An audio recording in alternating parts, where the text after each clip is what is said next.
우유가 뼈를 강화한다는 통념은 사실과 다를 수 있습니다. 저 또한 처음에는 이 사실을 받아들이기 어려웠습니다. 하지만 30년 동안 뼈 건강과 칼슘 흡수율을 연구해 왔습니다. 그 과정에서 중대한 진실을 발견했습니다. 20년간 우유 섭취에 의존한 분들이 작은 사고에도 고관절이 심각하게 손상되는 사례를 목격했습니다. 이러한 현상의 원인은 우유의 칼슘 흡수율에 있습니다. 우유의 칼슘 흡수율은 약 30%에 불과합니다. 즉 100을 섭취해도 70은 처해로 배출됩니다. 그러나 많은 어르신께서 이 정보를 모르고 계십니다. 매일 우유 2잔을 마시는 것으로 뼈 건강이 충분히 지켜진다고 생각하십니다. 이는 잠재적인 위험을 내포하고 있습니다. 수많은 골절 사례를 분석한 결과 한 가지 공통점이 있었습니다. 바로 우유에만 의존했다는 점입니다. 실제 칼슘 흡수율이 45%에 달하는 식품에 대해서는 전혀 인지하지 못하고 계셨습니다. 이런 식품을 알았다면 골절을 예방할 수 있었을 것입니다. 이 글을 읽는 지금도 여러분의 뼈는 점차 약해지고 있을 수 있습니다.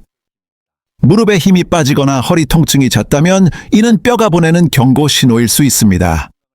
지금 생활 습관을 개선하지 않으면 1년 뒤에는 보행에 어려움을 겪을 수 있습니다. 지팡이에 의지해야 할지도 모릅니다. 이 영상을 끝까지 시청하시어 중요한 정보를 얻으시길 바랍니다.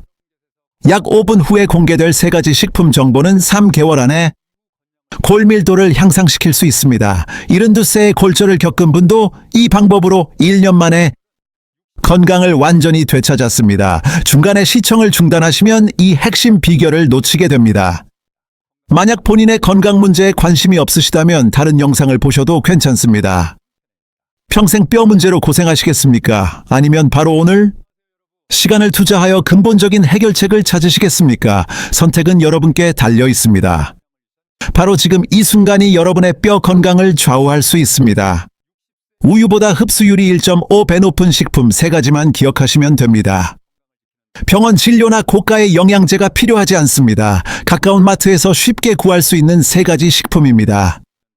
이것만 꾸준히 챙겨 드셔도 뼈 건강은 달라집니다. 하지만 이 사실을 모른 채 계속 우유에만 의존한다면 10년 후에는 어떻게 될까요? 10년 후의 모습을 그려보십시오. 지팡이를 짚고 힘들게 걷는 모습과 손주들과 함께 활기차게 공원을 산책하는 모습, 이 두 미래의 차이는 오늘 이 영상을 끝까지 시청하는지에 달려 있습니다. 특히 마지막 5분의 내용이 가장 핵심적인 정보입니다. 주위에 골절로 힘들어하는 분들이 계실 겁니다. 그분들은 이 중요한 정보를 알지 못했을 가능성이 높습니다. 이제 여러분께서 그 비결을 알아가시길 바랍니다. 이 정보를 주변 분들과 공유하여 널리 알려주시길 바랍니다. 한 분이라도 골절의 고통에서 벗어난다면 제 연구는 큰 의미가 있을 것입니다. 제 어머니의 지인 한 분께서 넘어지는 사고를 당하셨습니다. 엉덩방아를 찧으면서 고관절에 금이 갔고 그 이후로 문제가 시작되었습니다. 활동이 어려워지자 주로 자택에만 머무르셨습니다. 결국 가족과 상의 끝에 요양시설에 입소하기로 결정했습니다. 어머니께서도 그 모습을 보며 매우 안타까워하셨습니다. 하지만 불행히도 요양원에 가신 지 단 하루 만에 세상을 떠났다는 소식을 듣게 되었습니다. 이것은 최근에 실제로 있었던 제 어머니 지인의 이야기입니다. 참으로 비극적인 일이 아닐 수 없었습니다. 여러분의 의견을 남겨주십시오. 현재 뼈 건강과 관련하여 가장 우려되는 부분은 무엇인가요? 무릎, 허리 혹은 손목 중 어느 부위가 가장 걱정되시는지 궁금합니다. 최근 만난 72세 김정혜님의 사례를 소개해드리겠습니다. 그분은 20년 넘게 뼈 건강을 위해 매일 우유를 섭취해 오셨습니다. 그러던 어느 날 계단을 내려오다 가볍게 미끄러지는 일이 있었습니다. 사소한 충격이었지만 고관절이 골절되는 큰 부상으로 이어졌습니다. 김정혜님은 검사 결과를 믿을 수 없었습니다. 골밀도 수치가 기준보다 현저히 낮게 측정되었기 때문입니다. 꾸준한 노력에도 왜 이런 결과가 나왔을까요? 당사자뿐만 아니라 저 역시 처음에는 의아하게 생각했습니다.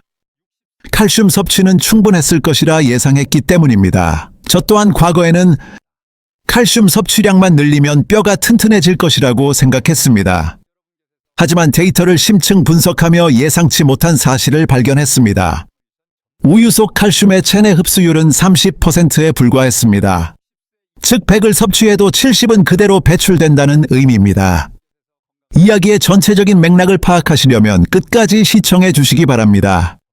왜 어떤 분들께는 우유가 효과가 없었는지, 대안이 될 식품은 무엇인지 명확하게 설명해 드리겠습니다. 마지막까지 보지 않으시면 중요한 핵심 실천법을 놓치실 수 있습니다. 이후 김정혜님은 제가 제안드린 통깨십과 뱅어포 섭취를 시작하셨습니다. 아침 식사에는 통깨십 한 숟가락을, 점심에는 깨십 반찬을, 저녁에는 뱅어포를 간식으로 꾸준히 드셨습니다.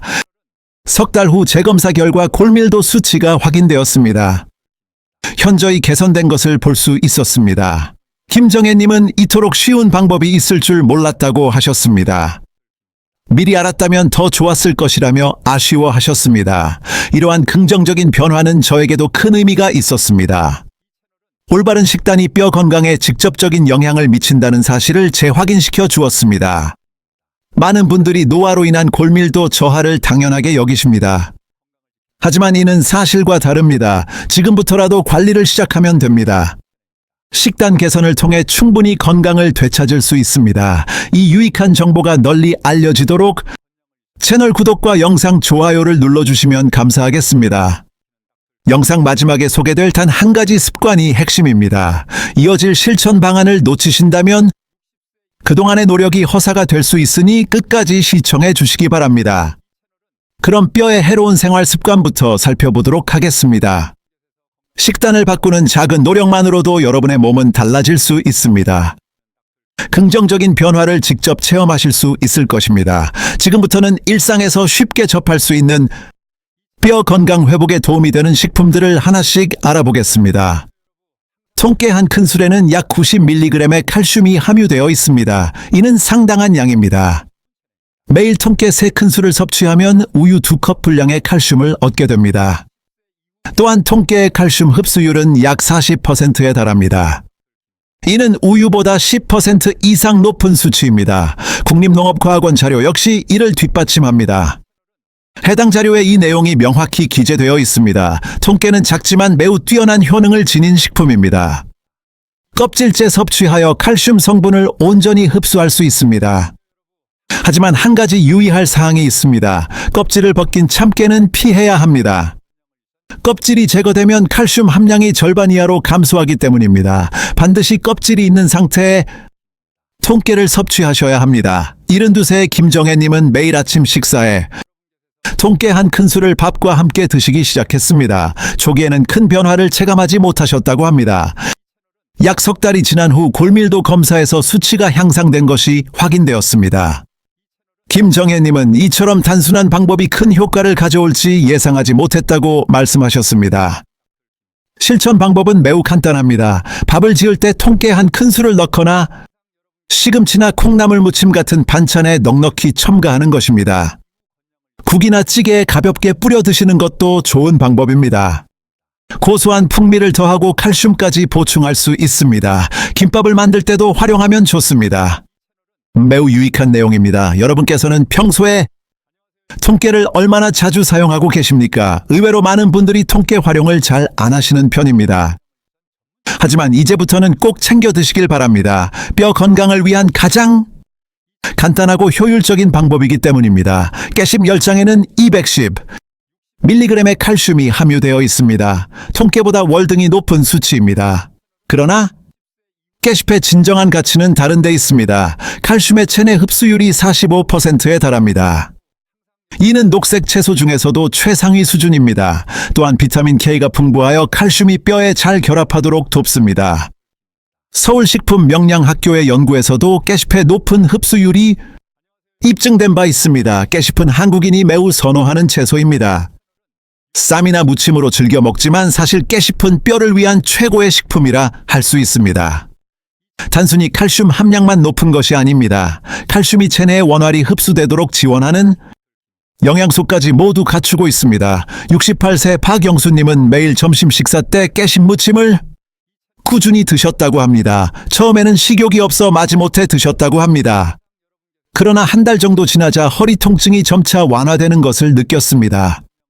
석 달 후에는 아침에 기상할 때 느껴지던 뻣뻣함 또한 눈에 띄게 줄었다고 말씀하셨습니다. 박영수님은 이렇게 소회를 밝혔습니다.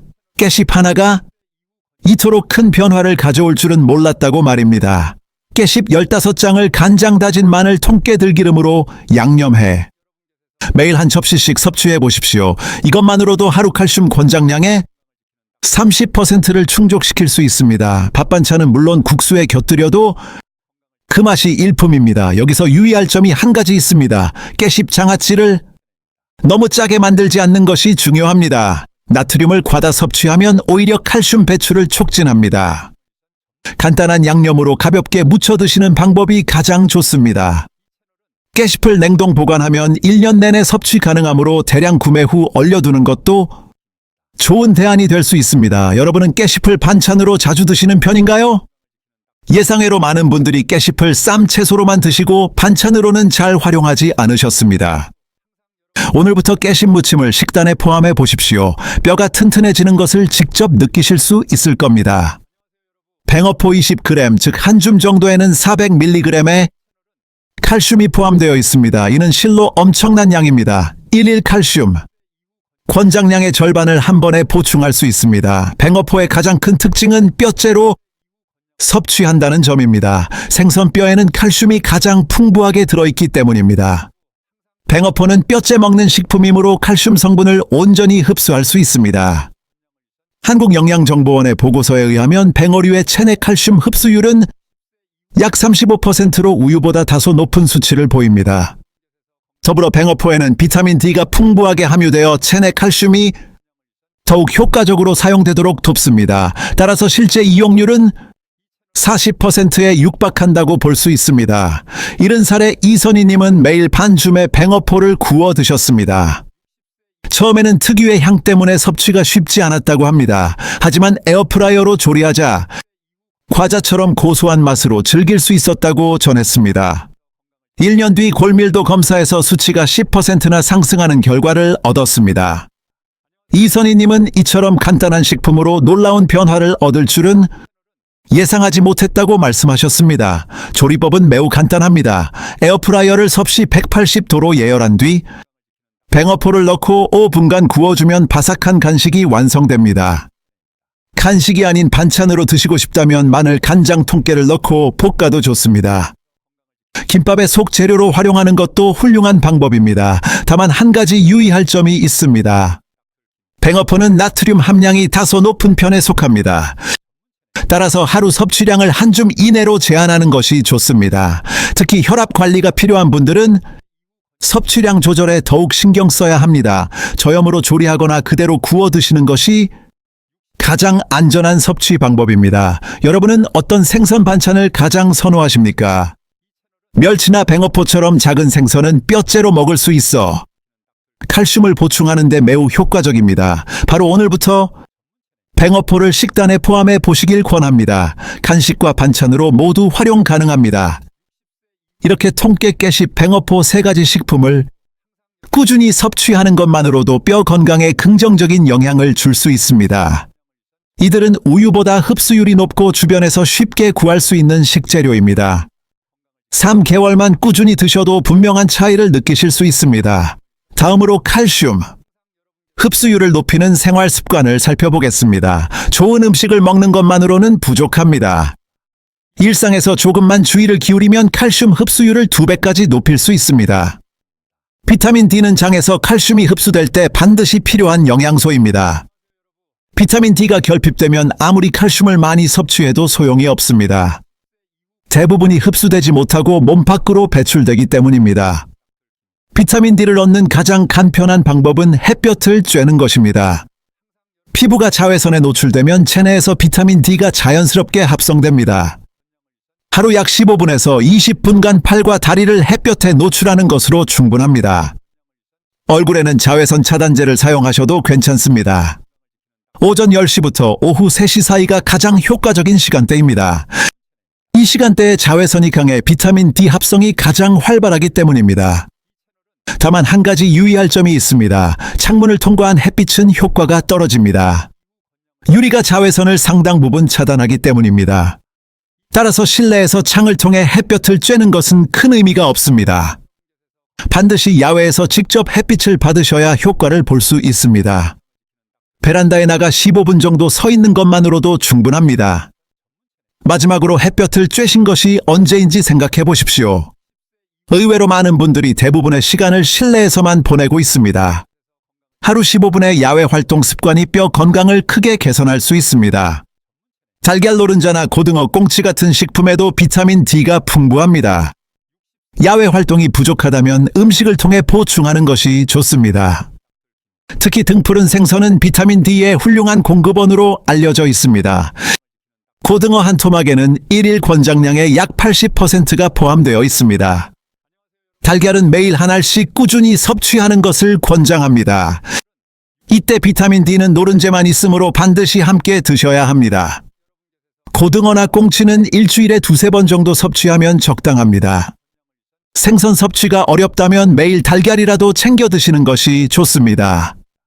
조리 시 유의할 점은 기름에 튀기면 비타민 D가 손실된다는 것입니다. 고온에서 장시간 조리하면 영양소가 파괴될 수 있기 때문입니다. 따라서 고등어는 튀김보다 찜이나 구이로 드시는 편이 바람직합니다. 달걀 역시 삶거나 반숙으로 조리하는 것이 영양 보존에 가장 좋습니다. 주의회 생선 섭취 잘 지키고 계십니까? 생선 특유의 향 때문에 꺼리는 분들도 있지만 조리법을 바꾸면 맛있게 즐길 수 있습니다. 오늘부터 일주일에 2번 생선 요리를 식탁에 올려보시길 바랍니다. 레몬즙이나 식초 같은 산성식품은 칼슘의 체내 흡수를 돕습니다. 샐러드에 레몬 드레싱을 더하거나 무침 요리에 식초를 활용하는 방법이 있습니다. 식초를 요리에 약간 첨가하면 칼슘 흡수율을 높이는 데 긍정적인 영향을 줍니다. 무침에는 식초 1스푼, 국물에는 레몬즙을 소량만 사용해도 효과적입니다. 과도한 신맛을 피하고 적당량만 사용하면 음식의 풍미와 영양소 흡수율이 함께 향상됩니다. 다만 한 가지 유의사항이 있습니다. 위가 예민하신 분은 식초 원액 섭취를 피해야 합니다. 식초가 위벽에 부담을 줄 수 있기 때문입니다. 요리에만 첨가하시고 물에 희석해 마시는 방법은 자제하십시오. 레몬즙 역시 공복보다는 식사 후에 소량 섭취하는 것이 바람직합니다. 김치나 피클 레몬과 같이 산미가 있는 식품들이 좋은 예입니다. 이러한 식품들은 칼슘의 체내 흡수를 돕습니다. 칼슘 함량이 높은 음식과 함께 섭취하면 더욱 좋습니다.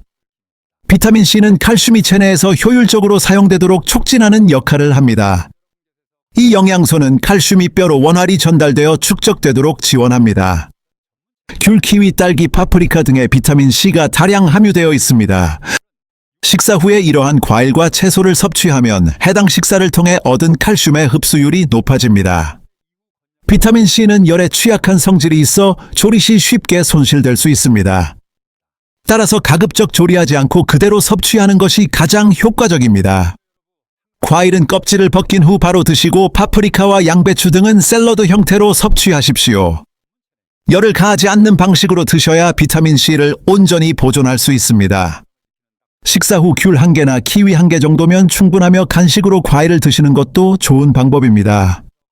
이것만으로도 칼슘 흡수율을 개선할 수 있습니다. 특히 통깨, 깨씹과 같은 식품 섭취 후가 좋습니다. 또는 뱅어포를 드신 뒤 과일을 섭취하면 그 효과가 더욱 증대됩니다. 평소 비타민C 섭취에 신경 쓰고 계신가요? 과일을 즐겨 드시지 않는 분들이 생각보다 많습니다. 매일 과일을 1-2개씩만 꾸준히 드셔도 칼슘 흡수율에 변화가 생깁니다. 냉장고에 귤이나 키위 등을 상비해 두시는 것을 권장합니다. 걷기나 계단 오르기와 같은 활동은 뼈에 자극을 주어 골밀도를 높이는 데 기여합니다. 자신의 체중을 이용하는 운동이 뼈 건강에 가장 유익합니다. 앉아서 하는 활동보다 서서 움직이는 것이 뼈를 강화하는 데 훨씬 더 효율적입니다. 포행 시 발생하는 물리적 자극은 뼈를 더욱 튼튼하게 만드는 중요한 요인입니다. 하루 30분 정도 가볍게 산책하는 것부터 시작해 보십시오. 장시간 걸을 필요는 없습니다. 집 주변을 여유롭게 걷는 것만으로도 긍정적인 효과가 있습니다. 걷는 속도보다 중요한 것은 규칙성입니다. 일주일에 5번 정도 꾸준히 실천하는 것이 핵심입니다. 매일 30분씩 걸으면 석 달 후에 뼈에 변화가 생깁니다. 하지만 유의해야 할 사항이 있습니다. 과도한 운동은 관절에 무리를 줄 수 있습니다. 처음부터 등산이나 조깅 같은 운동은 피해야 합니다. 무릎이나 발목 부상의 위험이 있습니다. 가벼운 걷기로 시작하여 신체가 적응하도록 하는 것이 좋습니다. 그 후에 점진적으로 운동 강도를 높이십시오. 통증이 발생하면 즉시 휴식을 취해야 합니다. 오늘 30분 동안 걸으셨습니까? 걷기 운동은 뼈는 물론 신체 전반의 건강 증진에 기여합니다. 걷는 동안 햇볕을 쬐는 것도 가능하여 매우 유익합니다. 그야말로 일석이조의 효과를 얻을 수 있습니다. 오늘부터 매일 30분 걷기를 시작해 보시길 바랍니다. 이처럼 사소한 생활 습관의 변화만으로도 뼈의 자가 회복이 시작될 수 있습니다.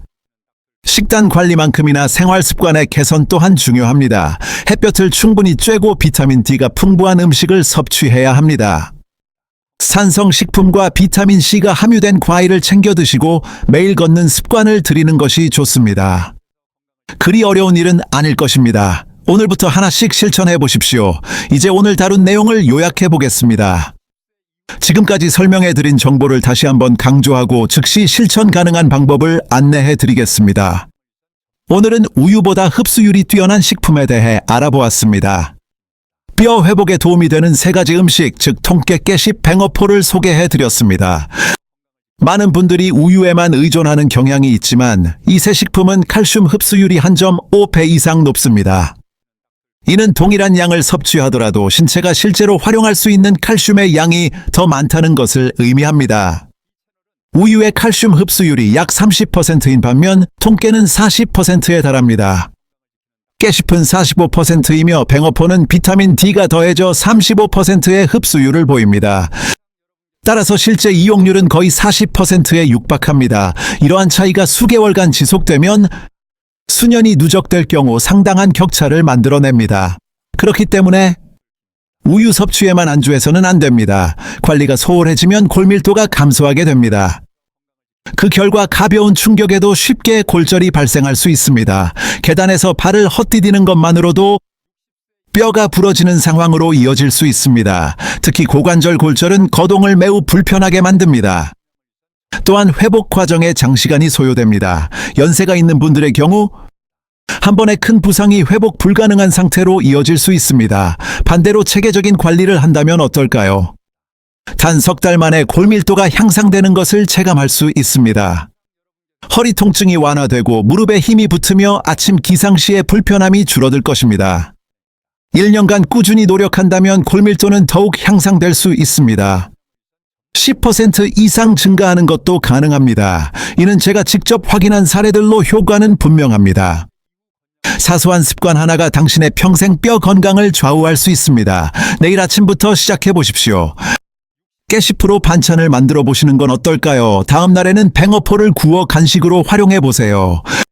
차근차근 한 가지부터 실천하는 것이 중요합니다. 시작부터 모든 것을 완벽히 하실 필요는 없습니다. 석 달간 꾸준히 노력하시면 신체의 긍정적인 변화를 체감하실 수 있습니다. 햇볕을 쬐는 습관도 좋습니다. 비타민 D가 풍부한 식품을 섭취하십시오. 산성식품과 비타민 C가 함유된 과일도 잊지 마세요. 매일 걷는 습관을 추가하는 것도 좋은 방법입니다. 모든 것을 동시에 시도하는 것은 바람직하지 않습니다. 무리하면 쉽게 지쳐 포기하기 쉽습니다. 뼈 건강은 단기간에 개선되지 않기 때문입니다. 그러나 매일 꾸준히 관리한다면 분명 긍정적인 변화를 경험하게 될 것입니다. 여러분 모두 충분히 해내실 수 있습니다. 바로 오늘부터 실천해 보십시오. 오늘 영상을 시청해 주셔서 진심으로 감사드립니다. 늘 건강하시기를 바랍니다.